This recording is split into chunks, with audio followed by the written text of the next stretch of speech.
संस्था का नाम है निमाड़ अभ्युदय। इस रीजन का नाम है निमाड़। जैसे मालवा है इंदौर का, ऐसे ये निमाड़ क्षेत्र है।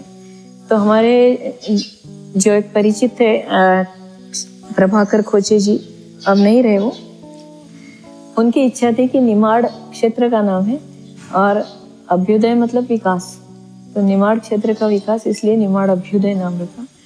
लेकिन उनकी और भी इच्छा थी कि कहीं तो नर्मदा जी का भी संबंध आना चाहिए। फिर खींच खांच के उसका नाम लिख रखा गया Nimar Abhyudaya rural management and development association, short form होता है नर्मदा। लेकिन फिर हम लोगों की इच्छा थी कि हम लोग भाव प्रचार से जुड़े, तो उसकी कंडीशन ये है कि संस्था का कुछ तो नाम ठाकुर माँ स्वामी जी के नाम से जुड़ा हो। तो जितने स्कूल्स हैं अपने तीनों का रामकृष्ण शारदा निकेतन नाम है, और अभी जो व्यवसाय प्रशिक्षण केंद्र है उसका नाम वोकेशनल, उसका नाम रामकृष्ण इंस्टीट्यूट ऑफ टेक्नोलॉजी रहेगा। तो इसमें हम लोग कारपेंट्री सिखाते हैं, प्लम्बिंग सिखाते हैं, organic farming, dairy farming, fabrication.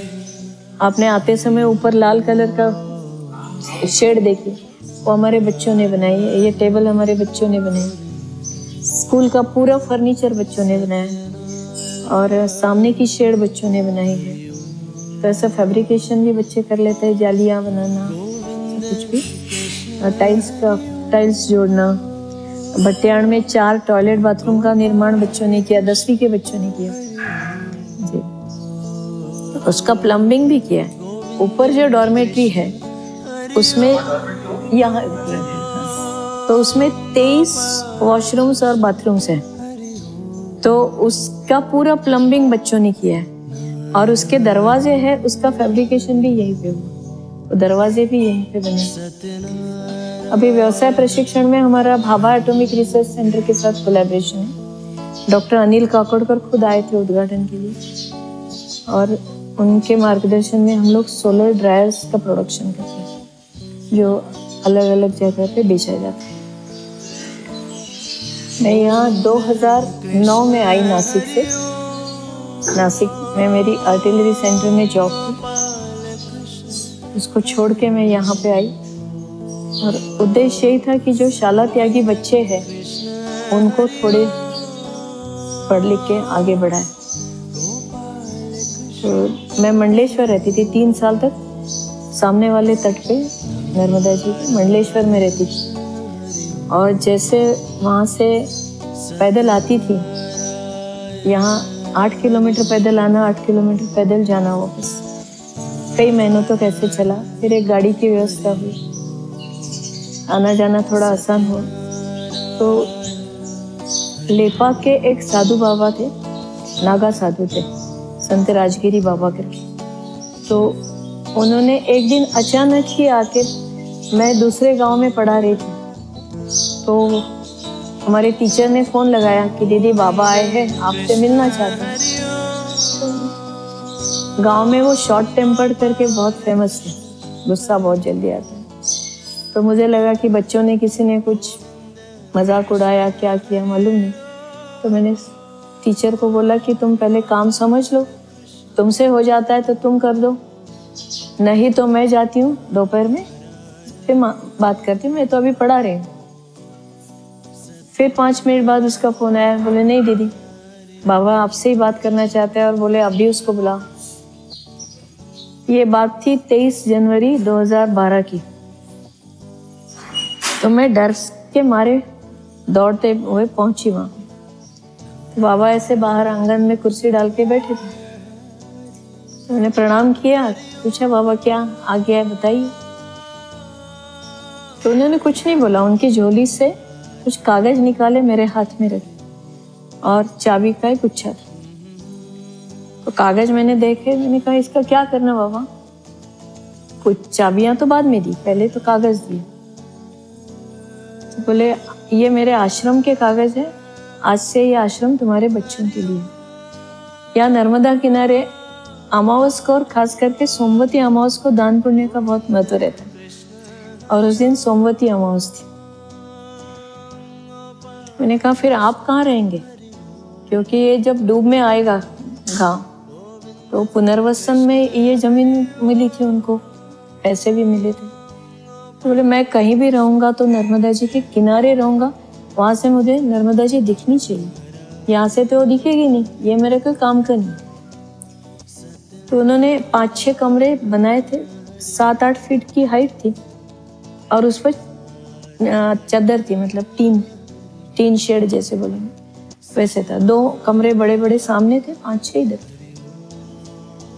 तो मुझे लगा कि ऐसे ही बोल रहे, पता नहीं कुछ मूड होगा। तो दूसरे दिन मैं फिर वापस करने गई। पहले तो फिर हमको लेके यहाँ आए, मेरे साथ सारे बच्चे, हमारे टीचर्स, दिग्विजय, ये सारे लोग आए। फिर यहाँ दिखाने के बाद चाबी का गुच्छा जब मेरे हाथ में रखा, तब बोले कि अगर तुम शादीशुदा हो तो मेरी माँ हो, नहीं हो तो मेरी बेटी हो। तो मैंने कहा फिर महाराज जी मैं आपकी तो बेटी हूँ। ठीक है बोले, जब भी कोई समस्या होगी मुझे याद करना, और भगवान करे तुम्हारी कोई समस्या का सामना तुम्हारी जिंदगी में करने का समय नहीं आए, आपके आशीर्वाद है तो क्यों करूँगी। ऐसा बोल के चले गए। फिर भी 1 महीने तक मैं सोच रही थी कि इनका मूड बदल जाएगा तो वापस ले लेंगे। और 1 महीने में मैंने तहकीकात की भी की, तो फिर क्यों दे रहा है ये मुझे, मेरा तो कोई परिचय भी नहीं है उनसे।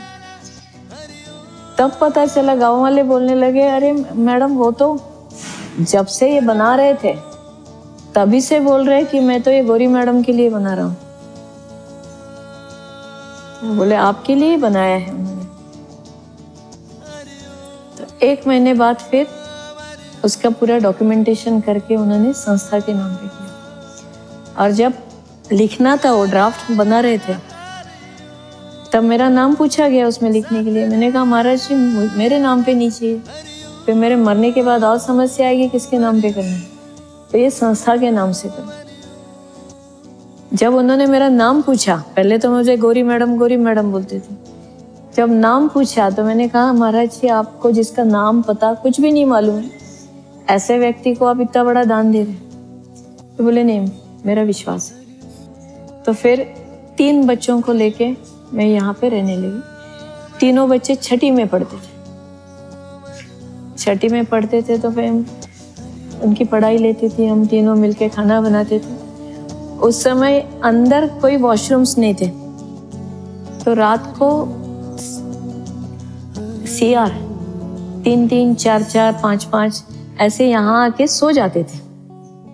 और बच्चों को अगर वॉशरूम जाना है तो फिर हम थाली लेके आते थे, चम्मच से उसको जोर जोर से आवाज करते थे तो वो उठते थे। और मतलब कभी कभी ऐसा लगता था कि ऐसा लुक देते थे कि अरे क्या ढंग से सोने भी नहीं देते।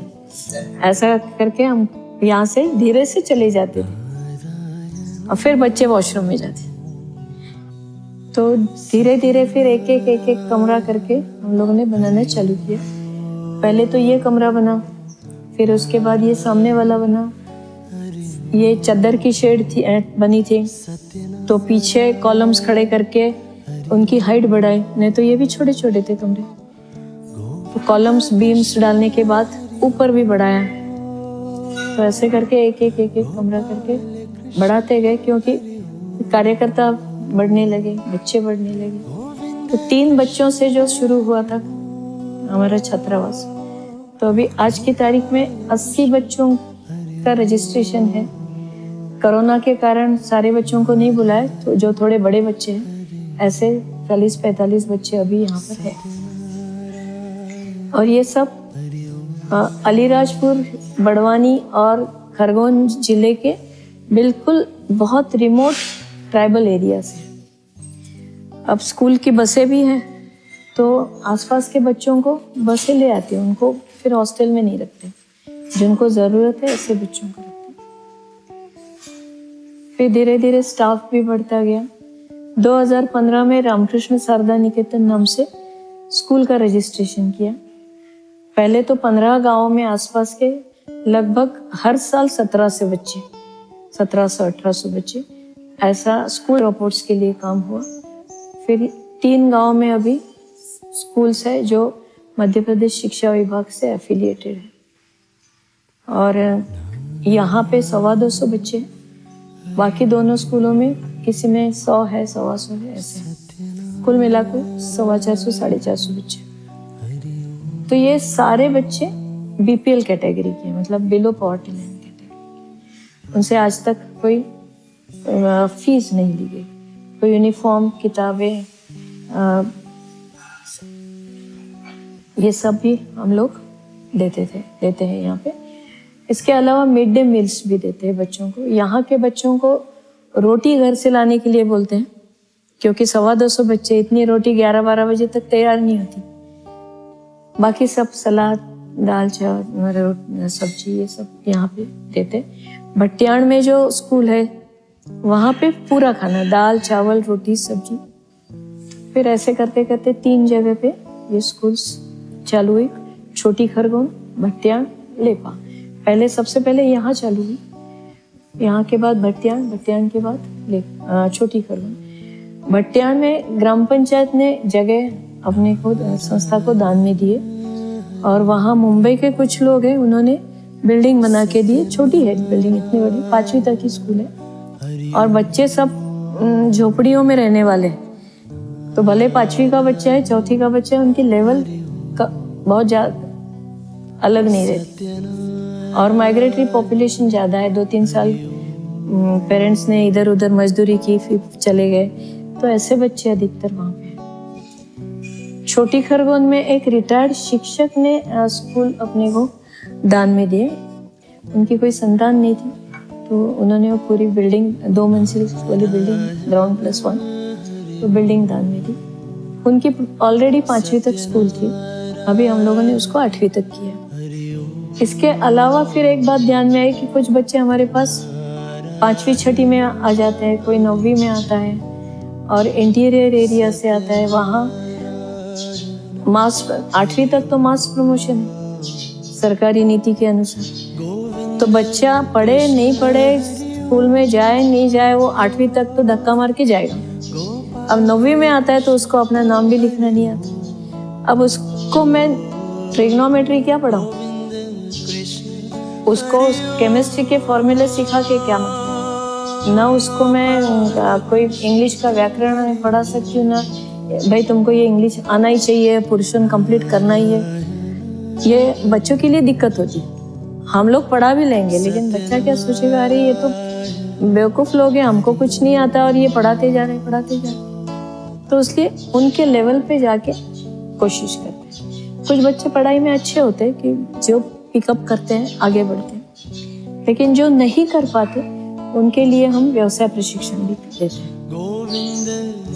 तो ऐसे कुल मिलाकर यहाँ पे काम चल रहा है। ऑर्गेनिक फार्मिंग भी होता है थोड़ा बहुत, कुछ एक हॉर्टिकल्चर प्रोजेक्ट भी चला रहे, और गौशाला है, उसमें 27 गाय माताएं हैं, 27 हो गई। उसकी पूरी देखभाल ये बच्चे ही करते हैं।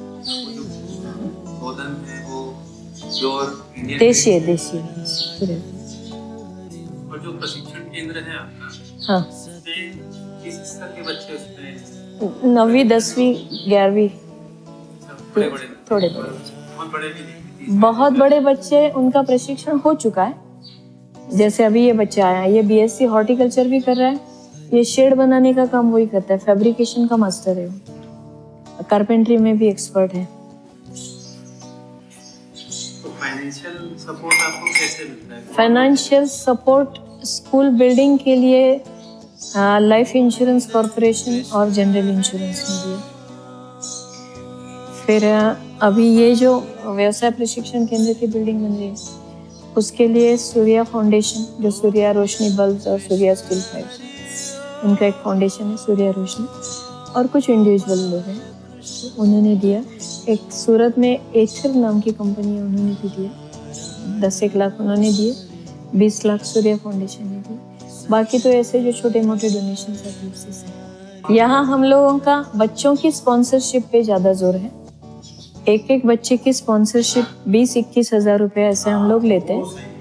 यहाँ का जो किराना है उसकी एक अजीब कहानी है महाराज जी, ये इसमें रिकॉर्ड करने लायक है।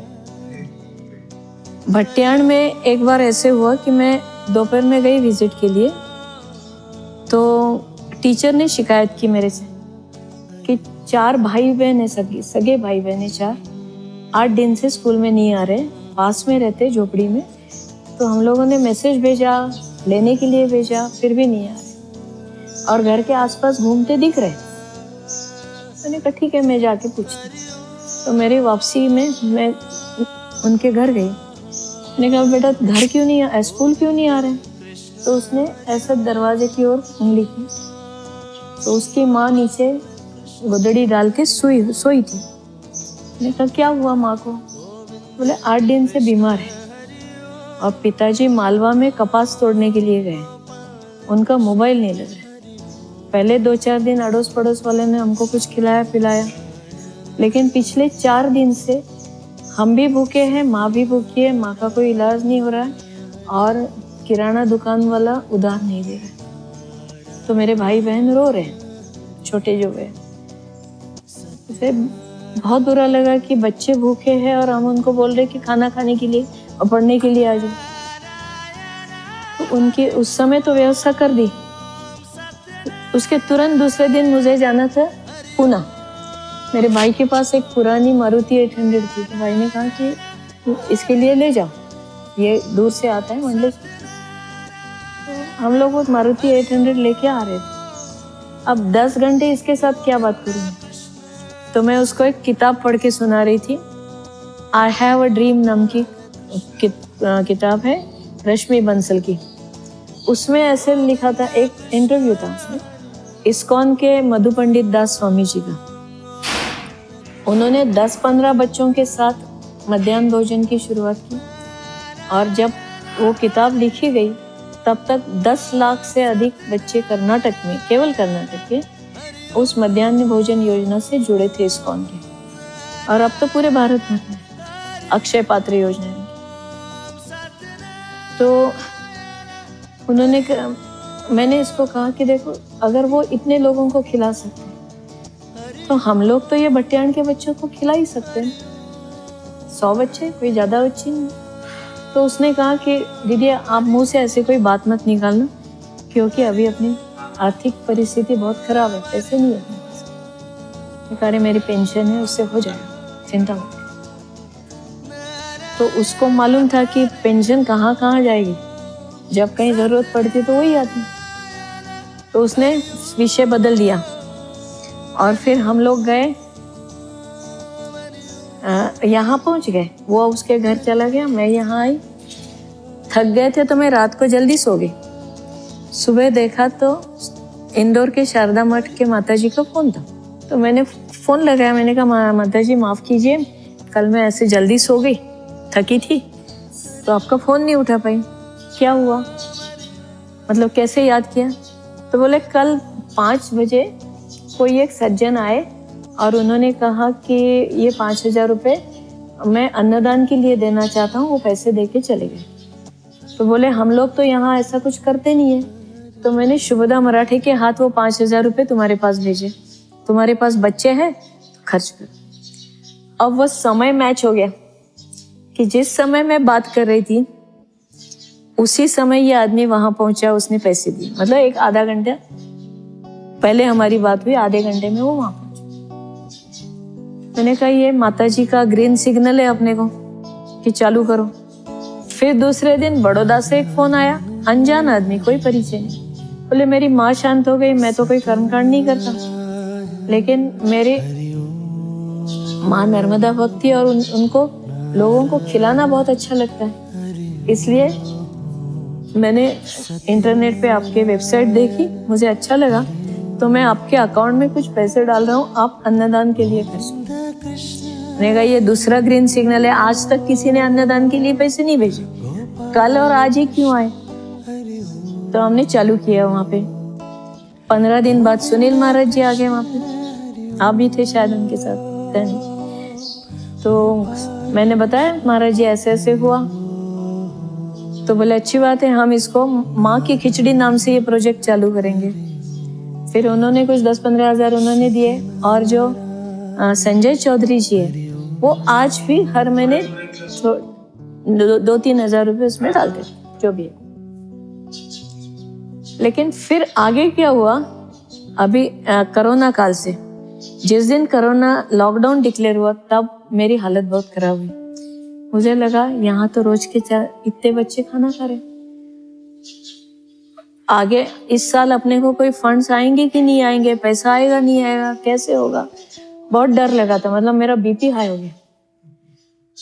और उसी दिन दोपहर में, लॉकडाउन के दिन, पूरे रास्ते पे एक भी गाड़ी नहीं है, एक गाड़ी हमारे दरवाजे के सामने खड़ी हो गई। मुझे डर भी लगा कि बाहर से आदमी आया है, उसको अंदर ले कि नहीं ले, परिचित भी नहीं है।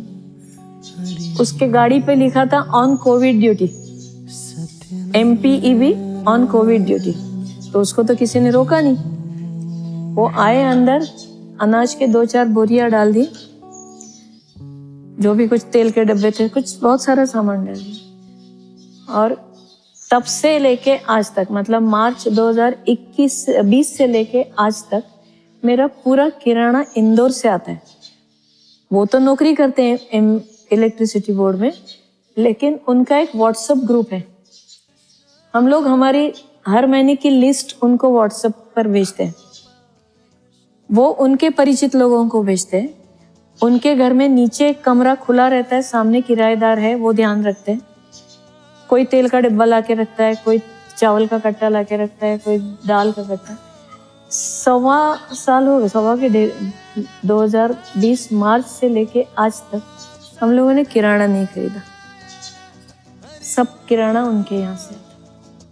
जब ये हमारी बिल्डिंग बनी ना, नीचे की बिल्डिंग LIC ने बनाई, ऊपर की जनरल इंश्योरेंस ने बनाई।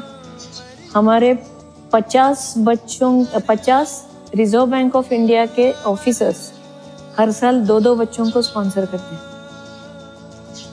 तो मतलब 100 बच्चे इकट्ठा स्पॉन्सर हो जाते 1 जुलाई को, और बचे हुए तो ऐसे आ जाते 1-2 करके। तो मैंने कहा मेरे साथ रिजर्व बैंक है, मेरे साथ LIC है, जनरल इंश्योरेंस है, तो हम तो फुल्ली इंश्योर्ड है, ठाकुर बैठे यहाँ पे। तीसरी बात ये हुई कि नाना महाराज तराणेकर जी का नाम सुना आपने।